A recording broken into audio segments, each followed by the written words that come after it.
नमस्कार, सगळ्यांचं स्वागत आहे ग्लोबल ऑनलाईन युनिव्हर्सिटीमध्ये. आज आपण महाराष्ट्र सेट 2021 पेपर 1चं प्रिपरेशनमध्ये रिसर्च ॲप्टिट्यूड हा युनिट स्टार्ट केला आहे आणि आज ह्याचे 2 लेक्चर्स आधीच ऑलरेडी कंप्लीट केले आहे. आजचं लेक्चर आहे, तिसरं लेक्चर आहे आणि आजच्या लेक्चरचं टॉपिक असणार आहे डेटा कलेक्शन टूल्स. तर आपण ह्याच्यावर इन डिटेलमध्ये बघणार आहोत, की डेटा कलेक्शन टूल्स कोणते-कोणते आहेत, काय थिओरेटिकल एस्पेक्ट आहे, क्वेशन्स कसे एक्सपेक्टेड असतील. लेक्चर स्टार्ट करण्याआधी एक नवीन अनाउन्समेंट, की महाराष्ट्र सेट 2021 पेपर 1च्या प्रिपरेशनसाठी ग्लोबल ऑनलाईन युनिव्हर्सिटीचे WhatsApp group batches as well as batches for software म्हणजे ऑनलाईन सॉफ्टवेअर डाउनलोड करून सुद्धा बॅचेस स्टार्ट झाले आहेत आणि जर ह्या बॅचेसचा फायदा तुम्हाला कसा होणार आहे, मागील सगळ्या वर्षाचे जे प्रश्नपत्रिका आहेत, तुम्हाला ते त्या सीरीज स्वरूपात प्रॅक्टिस घेतली जाईल. त्याच्याशिवाय तुम्हाला त्याचे सोल्युशन्सही मिळतील पी-डी-एफ फॉर्ममध्ये आणि 2 लँग्वेजमध्ये अवेलेबल असतील, मराठी आणि इंग्लिशमध्ये. त्याच्याशिवाय तुम्हाला 40 संपूर्ण अभ्यासक्रम आधारित त्या सीरीज सोल्युशन सकट मिळतील. ते देखील मराठी आणि इंग्लिश लँग्वेजमध्ये प्रोव्हाईड केले जातील. फुल सिलेबस नोट्स ही तुम्हाला मिळतील मराठी आणि इंग्लिशमध्ये ॲज वेल ॲज फुल व्हिडिओ लेक्चर्स ही तुम्हाला अवेलेबल केले जातील. जर तुम्हाला WhatsApp बॅचेस जॉइन करायचे आहे, तर त्याची फीज आहे 999 आणि जर तुम्हाला ॲप्लिकेशन डाउनलोड करायचं असेल विथ व्हिडिओ लेक्चर्स, तर त्याची फीज असेल 1999. तुम्हाला अधिक माहितीसाठी किंवा बॅचेस जॉइन करण्यासाठी काही हेल्प लागली, तर तुम्ही या दिलेल्या नंबरवर कॉन्टॅक्ट करू शकता आणि तुम्ही बॅचेस स्टार्ट करून तुमच्या अभ्यासाला सुरुवात करू शकता. तर स्टार्ट करूया आजचं हे लेक्चर जे आहे डेटा कलेक्शन टूल्स, मेथड्स किंवा इन्स्ट्रुमेंट. तर वेगवेगळ्या पद्धतीचे मेथड्स असतात. तर आपण ह्याच्यात बघूया, की डेटा कलेक्शन कुठल्या-कुठल्या पद्धतीने होतो. तर सगळ्यात पहिलं आहे फील्ड स्टडी. फील्ड स्टडी याचा अर्थ काय असतो? लाइक फॉर एक्झाम्पल तुम्ही ऑन स्पॉट जाऊन म्हणजे like for example data collect करायचा असेल, तर त्याला ऑथेंटिक डेटा लागतो. तुमच्या रिसर्चसाठी तुम्हाला काही संशोधन करायचं असेल, तर त्याचं जे आउटकम असतं, त्याचं जे रिझल्ट असतं, कन्क्लुजन असतं, ते अ, अ, त्याच्या बेसिसवर तुमचं रिसर्च काय तुम्ही केलंय, कसं केलंय, कुठल्या पद्धती फॉलो केल्या ते ह्या सगळ्यासाठी तुमचं ऑथेंटिसिटी डेटा म्हणजे डेटाची रिलायबिलिटी बोला किंवा व्हॅलिडिटी बोला, हे सगळं चेक करणं गरजेचं असतं. मग त्याच्यासाठी तुम्हाला ऑथेंटिकेट डेटा असा कलेक्ट केला पाहिजे आणि तो कलेक्ट करण्यासाठी तुम्हाला वेगवेगळ्या पद्धती अवेलेबल असतात. जसं एक पद्धत आहे फील्ड स्टडी म्हणजे तुम्ही जेव्हा प्रत्यक्ष त्या रिस्पॉन्सेस किंवा तुमचे सॅम्पल्स आहेत, तुमचं पॉप्युलेशन आहे त्यांना भेटता, इंटरव्ह्यू क्वेशन्स विचारता किंवा सर्व्हे करता किंवा ऑब्झर्व्ह करता, तर त्या पद्धतीला आपण फील्ड स्टडी असं बोलतो. नेक्स्ट आहे केस स्टडी. आता हे केस स्टडी म्हणजे एक ऑब्झर्वेशनल मेथड आहे, जो आपण सोशल सायन्स किंवा सायकॉलॉजी किंवा अँथ्रोपॉलॉजीमध्ये यूज करतो आणि हे रिअल लाईफ सिच्युएशन्सवर बेस्ड असतात, रिअल लाईफ पीपल. आता तुम्ही लाइक फॉर एक्झाम्पल किती वेगवेगळ्या फील्ड्स आहेत, फिनान्स आहे, हिस्ट्री आहे, सायन्स आहे, जिओग्राफी आहे, मेडिसिन्स आहे, लॉ आहे. आता तुम्ही मॅनेजमेंट आहे, ह्या सगळ्या फील्ड्समध्ये जर तुम्हाला कुठली गोष्ट स्टडी करायची असेल, तर तुमच्याकडे अजून एक मेथड असते केस स्टडी. तसं तुम्हाला रिसर्चमध्ये सुद्धा जर डेटा कलेक्ट करायचा असेल किंवा डेटा कलेक्शन एक टूल आहे, त्या टूलमध्ये एक ही पद्धत यूज केली जाते आणि त्याला आपण केस स्टडी ही मेथड बोलतो. नेक्स्ट आहे सोशिओमेट्री. आता ही तुमची जी मेथड आहे ती क्वालिटेटिव्ह मेथड आहे. तुम्हाला आपण कालच्याच लेक्चरमध्ये क्वालिटेटिव्ह आणि क्वांटिटेटिव्ह या 2 मेथड्स केलेल्या. तर ह्यात ही एक क्वालिटेटिव्ह मेथड आहे. आता ह्याच्यात आपण प्रेफरन्स कशाला देतो? कुठल्याही म्हणजे एका रिझनला किंवा कारणाला किंवा ॲक्टिव्हिटीला जेव्हा आपण प्रेफरन्स देतो त्याला आपण सोशिओमेट्री टूल, डेटा कलेक्शन टूल असं म्हणतो. आणि प्रत्येक व्यक्तीकडून ही इन्फॉर्मेशन कलेक्ट केली जाते ना क्वालिटेटिव्ह फॉर्म. आता आपण कालच बघितलेलं क्वालिटेटिव्हमध्ये इंटरव्ह्यूज आहेत, ऑब्झर्वेशन्स आहेत. तर ह्या मेथड्स थ्रू हा डेटा कलेक्ट केला जातो. नेक्स्ट आहे कंट्रोल स्टडीज किंवा केस रेफरन्स स्टडीज. आता लाइक फॉर एक्झाम्पल ही जी स्टडी आहे जी लाँग पिरियडसाठी आहे. लाइक फॉर एक्झाम्पल जसं काही डिसीज बोला किंवा तुमचं व्हॅक्सिनेशन. आता आपण व्हॅक्सिनेशन ही आपली कंट्रोल केस रेफरन्स स्टडीज आहे. आता ऑब्व्हियसली जोपर्यंत आपल्याला फायनल आउटपुट मिळत नाही, तोपर्यंत ह्या केस स्टडीज सॉरी ह्या केस रेफरन्स आपल्याला करतच राहाव्या लागतील. मग मे बी एक पर्टिक्युलर डिसीज आहे किंवा एक टाईम फ्रेम आहे, तो फॉलो होत जाईल. तर त्याला आपण कंट्रोल किंवा केस रेफरन्स स्टडीज असं बोलतो. नेक्स्ट आहे कोहर्ट स्टडीज. आता जेव्हा आपण कोहर्ट स्टडीज को म्हणजे लाइक फॉर एक्झाम्पल 2 असं तर ग्रुप वाईज कोहर्ट स्टडीलाच आपण ग्रुप असं बोलतो. ह्यात लोकांना ऑब्झर्व्ह केलं जातं for a period of time म्हणजे अ, काही काळापुरतं किंवा काही टाईमसाठी लोकांना ऑब्झर्व्ह केलं जातं. लोकांबद्दल लाइक फॉर एक्झाम्पल लोकांबद्दल बरेचसे इन्फॉर्मेशन कलेक्ट केली जाते आणि मेडिकल किंवा सोशल सायन्समध्ये हे यूज होतं आणि ह्याच्यात आपण एस्टिमेट करू शकतो रिस्क फॅक्टर. तर ह्याला आपण असं कोहर्ट स्टडीज असं बोलू शकतो. Survey method. आता सर्व्हे मेथड क्वांटिटेटिव्ह मेथडमध्ये येते. जसं लाइक फॉर एक्झाम्पल ह्याच्या अंडर काय-काय ऑप्शन्स येऊ शकतात. जसं फेस टू फेस आहे, टेलिफोनिक आहे, ऑनलाईन सर्व्हे आहे किंवा मॅन्युअल सर्व्हे आहे. ह्याच्यामध्ये पण टाइप्स असतात. जसं like for example longitudinal study. Longitudinal हा वर्डच बघा म्हणजे बऱ्याच काळासाठी हा जर स्टडी आपण करतो, तर त्याला लॉन्गिट्युडिनल म्हणतो. क्रॉस सेक्शनल म्हणजे लाइक फॉर एक्झाम्पल तुम्हाला जर अ, वयस्कर लोकांवर काही रिसर्च करायचा आहे आणि तोच रिसर्च जर तुम्हाला एक यंगस्टर्स लोकांबरोबर करायचा आहे, तर तुम्ही क्रॉस सेक्शन म्हणजे 2 वेगवेगळ्या सेक्शनचा सर्व्हे करून तुमचे रिझल्ट्स प्रोड्यूस होतात आणि को-रिलेशनल म्हणजे रिलेटेड, सिमिलॅरिटी. तर ह्याला ह्या बाबतीत म्हणजे ह्या पद्धतीने आपण हा सर्व्हे मेथड फॉलो करू शकतो. नंतर आहे ऑब्झर्वेशन मेथड. आता ऑब्झर्वेशन मेथड म्हणजे आपण कुठल्याही व्यक्तीला ऑब्झर्व्ह करतो. आता ऑब्झर्व्ह ते तुम्ही कसं करू शकता? डायरेक्टली करू शकता किंवा इनडायरेक्टली करू शकता. आणि त्या ऑब्झर्वेशनमध्ये काय-काय मेथड्स तुम्ही फॉलो करू शकता. जसं काही डिस्क्राईब करू शकता. इन्फरेन्शियल असेल, इव्हॅल म्हणजे तुम्ही कोणाला कोणाबद्दल माहिती सांगताय, कोणाला तुम्ही जज करताय आणि ह्या जजमेंट्स किंवा माहिती वरून असते. इदर डायरेक्टली असते किंवा तुमच्या बॉडी लँग्वेजवरून असेल किंवा जजमेंट्स फ्रॉम द डॉक्युमेंट्स असेल, काही त्यांचे डॉक्युमेंटेशन असेल, काही प्रोसेस असेल. तर ह्या सगळ्या गोष्टीवरून तुम्ही करता व्यक्तीला आणि हे फॉलो होतात अंडर ऑब्झर्वेशनल मेथड. नेक्स्ट आहे क्वेशनेअर. क्वालिटेटिव्ह आणि क्वांटिटेटिव्ह. आता क्वालिटेटिव्ह आणि क्वांटिटेटिव्ह दोन्ही मेथडमध्ये तुम्ही क्वेशनेअर यूज करू शकता. फक्त क्वेशनेअरचं पद्धत काय असेल, ओपन असेल किंवा क्लोज एंडेड. आता ओपन एंडेड क्वेशन्स काय असतात? आपण हे काल डिस्कस केलेलं ओपन एंडेड क्वेशन्स, पण आज या लेक्चरमध्ये मी परत रिवाईज करते. ओपन एंडेड म्हणजे ज्याच्यात तुम्ही डिस्क्रिप्शन बेसिसवर त्या प्रत्येक रिस्पॉन्डंटला काही विचारताय. जसं लाइक फॉर एक्झाम्पल कोणाला डिस्क्राईब करणं, कोणाचे कॅरेक्टर्स डिस्क्राईब करणं किंवा त्यांना काय वाटतं त्या पर्टिक्युलर रिसर्चबद्दल तुम्ही जर क्वेशन विचारलाय किंवा संशोधनाबद्दल तुम्ही काही स्पेसिफिकली एक गोष्ट विचारली आहे, तर ते त्यांना काय वाटतं ते लिहू शकतात. ह्याला आपण ओपन एंडेड म्हणजे ओपन फोरम आहे. पण जर तुम्ही त्यांना ऑप्शन्स दिलेत, त्या ऑप्शन्समधूनच त्यांना जर पिकअप करायचं असेल, तर त्याला आपण क्लोज एंडेड क्वेशन्स असं बोलतो. नेक्स्ट आहे इंटरव्ह्यू. आता इंटरव्ह्यूमध्ये काय-काय मेथड्स फॉलो होतात. जसं काही स्ट्रक्चर्ड आणि अनस्ट्रक्चर्ड आहे. स्ट्रक्चर्ड इंटरव्ह्यू म्हणजे त्या इंटरव्ह्यूला तुम्ही प्री प्लॅन्ड केलं आहे. तुम्ही व्यवस्थित त्याचं प्लॅनिंग केलं आहे. टाईम लिमिट बोला, क्वेशन्स बोला, गेस्ट टायमिंग्स काय आहे. ह्या जर तुम्ही गोष्टी पद्धतशीर प्लॅनिंग करून त्याला इम्प्लिमेंट केलंय, त्याला आपण स्ट्रक्चर्ड बोलतो. अनस्ट्रक्चर्ड इंटरव्ह्यू म्हणजे अनऑर्गनाइज्ड असं नाही बोलू शकत. पण त्याच्यात सिक्वेन्स नसतं फॉलो केलेलं किंवा एक सडन होतं किंवा एक म्हणजे इमिजिएट होतं.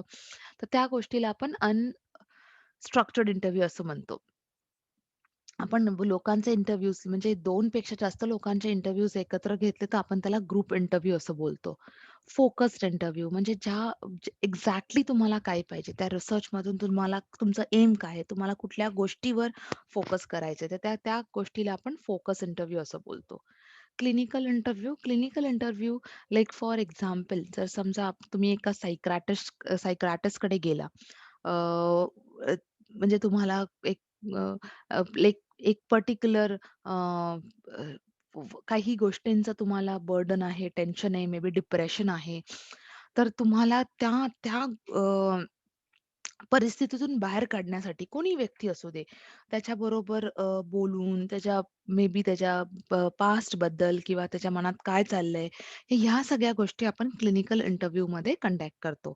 म्हणजे माइंड रिलेटेड, आपलं कॉग्निटिव्ह रिलेटेड म्हणजे ह्या गोष्टी तुम्हाला बोलून पद्धतशीर समजून तुम्हाला त्याच्यावर नेक्स्ट स्टेप काय असेल हे डिसाईड करावे लागतात. तर त्याला आपण क्लिनिकल इंटरव्ह्यू असं बोलतो. नेक्स्ट आहे तुमचं स्टेप्स ऑफ रिसर्च, स्टेप्स किंवा प्रोसेस. आता ह्याच्यातून जे क्वेशन येतं, लाइक फॉर एक्झाम्पल तुम्हाला ह्या ज्या पहिल्या टॉपिकवर जे डेटा कलेक्शनवर मी क्वेशन्स जी थिअरी तुम्हाला एक्सप्लेन केली, त्याच्यावर बेसिकली क्वेशन्स की तुम्हाला स्ट्रक्चर्ड इंटरव्ह्यू म्हणजे तुम्हाला एक सिच्युएशन दिली जाईल आणि तुम्हाला सांगितलं जाईल, की बाबा तुम्ही ह्याच्यात डिसाईड करा, की स्ट्रक्चर्ड आहे किंवा अनस्ट्रक्चर्ड आहे किंवा सर्व्हे आहे. Example like for example 5 years किंवा 10 इयर्सचं एक एक्झाम्पल दिलं जाईल. तर तुम्हाला ते डिसाईड करायचंय ते कुठल्या टाइपचं सर्व्हे आहे. आता नेक्स्ट आहे स्टेप्स आणि प्रोसेस ऑफ रिसर्च. आता ह्याच्यात क्वेशन्स तुम्हाला बेसिकली त्याचे स्टेप्स अरेंज करायला येतात. म्हणजे तुम्हाला कुठल्याही सिक्वेन्समध्ये स्टेप्स दिले जातात. तुम्हाला स्टेप्स ते अरेंज करायचे असतात. तर थोडं ह्याच्यात तुम्हाला स्टेप्सवर लक्षात ठेवावं लागेल, की ह्याच सिस्टमॅटिक अरेंजमेंटनी ते यायला पाहिजे. जसं like for example formulation of research. पहिले तुम्ही रिसर्च प्रॉब्लेम काय आहे तो बघता. नंतर त्याच्याबद्दल तुम्ही माहिती काढता. Critical literature review. माहिती म्हणजे तुम्ही दुसऱ्यांनी काय त्याच्याबद्दल लिहिलंय आणि त्यातून तुम्हाला काय शोधता येतं आणि काय नाही अवेलेबल आहे ते तुम्हाला शोधायचंय. त्याला आपण क्रिटिकल लिटरेचर रिव्ह्यू असं म्हणतो. मग तुम्ही हायपोथेसिस ड्रॉ करता. हायपोथेसिस म्हणजे एक टेंटेटिव्ह स्टेटमेंट आहे. अझम्पशन्स आहेत ते तुम्ही डिसाईड करता. मग तुम्ही तुमचं रिसर्च डिझाइन प्रिपेअर करता. त्यात तुम्ही तुमची रिसर्च मेथोडॉलॉजी आहे किंवा तुमचं सोर्सेस कुठले असणार आहे किंवा तुमचं सॅम्पल डिझाइन काय आहे. ते झाल्यानंतर तुम्ही सॅम्पल डिटरमायनिंग द सॅम्पल डिझाइन. तुम्ही डिझाइन डिटरमाइन करता, की कुठली डिझाइन तुम्हाला यूज करायची आहे. नंतर तुम्ही डेटा कलेक्शनसाठी जाता. डेटा कलेक्ट करण्याच्या पाठी असता. डेटा कलेक्शन झाला, की तुमचं डेटा एनालिसिस होतं. एनालिसिस म्हणजे तुम्ही डेटा स्टडी करता. मग तुम्ही डेटा स्टडी केल्यानंतर हायपोथेसिस टेस्ट करता. असं लाइक फॉर एक्झाम्पल तुमचं हायपोथेसिस नल हायपोथेसिस आहे, की अल्टरनेट हायपोथेसिस आहे, हे तुम्ही टेस्ट करता आणि डिसाईड करता. कुठलं रिजेक्टेड आहे किंवा कुठलं एक्सेप्टेड आहे किंवा कुठलं एक्सेप्टेड आहे आणि कुठलं रिजेक्टेड आहे. त्यानंतर तुम्ही तुमचे कन्क्लुजन्स, जनरलायझेशन, इंटरप्रिटेशन, फाइंडिंग्स अ, ग गोळा करून आणि लास्टला तुम्ही एक रिपोर्ट बनवता आणि हे सगळं फॉलो झाल्यानंतर आपण हे स्टेप्स ऑफ रिसर्च होतात. तर स्टेप्स ऑफ रिसर्च सगळ्यात पहिलं फॉर्म्युलेशन ऑफ रिसर्च प्रॉब्लेम आहे. ज्याच्यात तुम्ही डेफिनेटली तुमचा इंटरेस्ट, ॲप्टिट्यूड प्रमाणे तुम्ही तुमचं रिसर्च कुठल्या गोष्टीवर करायचंय, काय डेटा तुम्हाला अवेलेबल आहे, तुम्ही मॅनेज करू शकाल की नाही, काय इश्यू आहेत, इंटरेस्ट एरिया काय आहे, गॅप्स कुठे आहेत, ऑब्जेक्टिव्हज काय होतील, रिसर्च प्रॉब्लेम काय आहे आणि तुमचं पॉप्युलेशन कोण असणार आहे. तर ह्या स्टेप्समध्ये तुम्ही ह्या सगळ्या सब स्टेप्स फॉलो करता. नेक्स्ट तुम्ही आहे तुमच्याकडे क्रिटिकल लिटरेचर रिव्ह्यू. म्हणजे तुम्ही वेगळे-वेगळे सोर्सेस इव्हॅल्युएट करतात. त्यातून तुम्ही फाइंड आउट करता, की प्रायमरी आहे किंवा सेकंडरी आहे तुमचा डेटा सोर्सेस किंवा टर्शरी. प्रायमरी म्हणजे फर्स्ट हँड आहे जे तुम्ही कलेक्ट करता. सेकंडरी म्हणजे हा तुम्हाला जो सोर्सेस आहे तो अवेलेबल असतो. तुम्ही फक्त तो यूज करता रेफरन्स देऊन आणि टर्शरी म्हणजे तुम्ही प्रायमरी प्लस तुम्ही सेकंडरी डेटाबेस यूज करता. तर त्याला आपण प्रायमरी आणि सेकंडरी जर आपण दोन्ही एकत्र यूज करतो, तर त्याला आपण टर्शरी सोर्सेस असं बोलतो. हे एक नवीन कन्सेप्ट आहे लक्षात ठेवा प्रॉपरली. नंतर आहे फॉर्म्युलेशन ऑफ हायपोथेसिस. हायपोथेसिस काय आहे? एक टेंटेटिव्ह स्टेटमेंट आहे.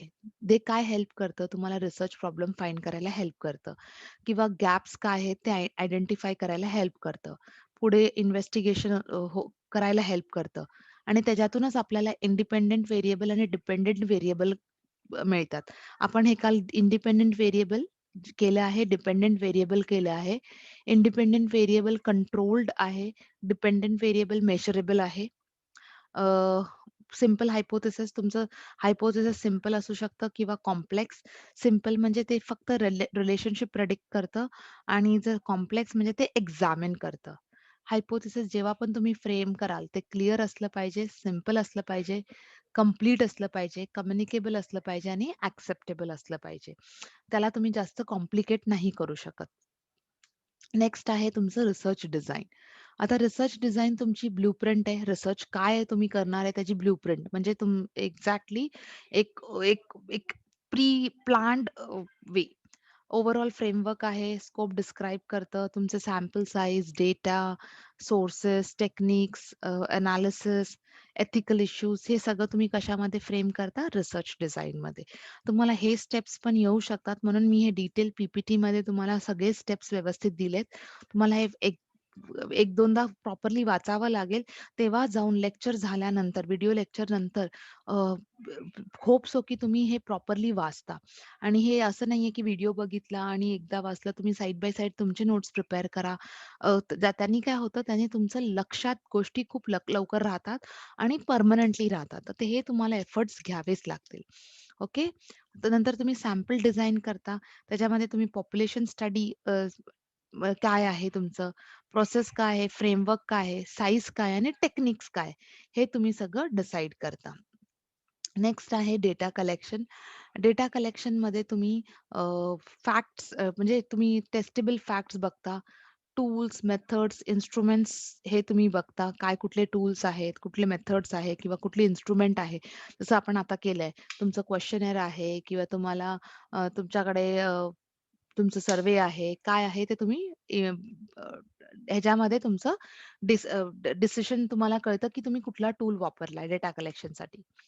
मग तुम्ही एनालिसिस करता म्हणजे तुम्ही एंटायर पॉप्युलेशनला डिस्क्राईब करता. सॅम्पल्स काय आहेत, व्हॅलिड किती आहेत, रिलायबल किती आहेत, इनव्हॅलिड किती आहेत, हे सगळं तुम्हाला या डेटा एनालिसिसमध्ये कळतं.